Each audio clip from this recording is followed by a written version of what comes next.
Dans ce tutoriel, nous allons expliquer le principe de l'amortissement variable.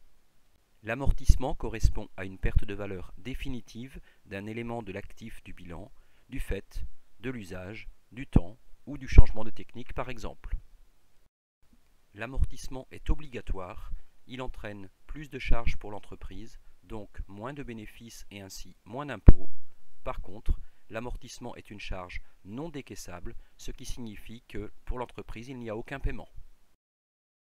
La particularité de l'amortissement variable est qu'il se calcule en fonction d'unités d'œuvre consommées, par exemple des kilomètres parcourus, des heures d'utilisation, un nombre de pièces fabriquées.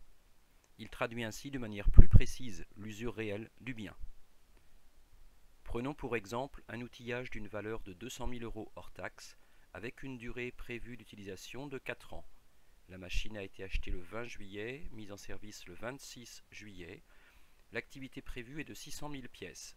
Décomposée ainsi, la première année 90 000 pièces, soit 15%, l'année suivante 192 000 pièces, 32%, la troisième année 168 000 pièces, donc 28%, et la dernière année 150 000 pièces, soit 25%. On retrouve dans le tableau d'amortissement le coût d'achat, toujours hors taxe, 200 000 €, la durée, 4 ans, la méthode d'amortissement, ici donc variable. Les colonnes du tableau, les années, la base amortissable, la dotation annuelle, le cumul et la valeur comptable en fin de période. Nous allons maintenant calculer la première année d'amortissement. Dans cette méthode, l'amortissement se calcule en fonction de l'activité prévue. La machine peut permettre de réaliser 600 000 pièces. Il est prévu d'en réaliser 90 000 la première année, soit 15%. La dotation sera donc égale à 200 000, le coût d'achat, fois 15%, soit 30 000 €. Nous portons ces informations sur la première ligne du tableau d'amortissement, la base amortissable 200 000, la dotation 30 000, le cumul est donc de 30 000, et la valeur comptable en fin de période par soustraction de 170 000. Pour la deuxième année, le nombre de pièces fabriquées correspond à 32%, soit un amortissement de 64 000.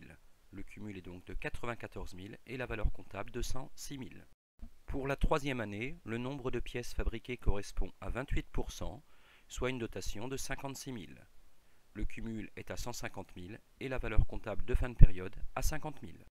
Enfin, pour la quatrième année, le nombre de pièces fabriquées correspond à 25% de la capacité de la machine, soit un amortissement de 50 000 €, ce qui porte le cumul à 200 000. La valeur comptable nette est donc de 0.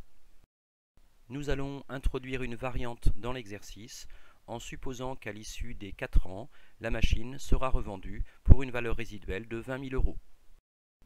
Attention, pour tenir compte de la valeur résiduelle, la base amortissable n'est plus cette fois que de 180 000 €. Le calcul de la première dotation sera donc égal à 180 000 multiplié par 15%, soit 27 000 €. La valeur comptable de fin de période est donc de 173 000 €. Le calcul des dotations suivantes s'effectue toujours sur la base amortissable, 180 000 €, au taux de 32%, puis 28%, puis 25% pour la quatrième année. Le cumul des amortissements est donc égal à 180 000 € et la valeur comptable en fin de période à 20 000, soit le montant de la valeur résiduelle. L'actif du bilan est ici présenté sans la valeur résiduelle. On retrouve ainsi dans la colonne brute les 200 000 € du coût d'achat, le montant de l'amortissement pour la première année 30 000 et la valeur comptable nette en fin d'année 170 000 €.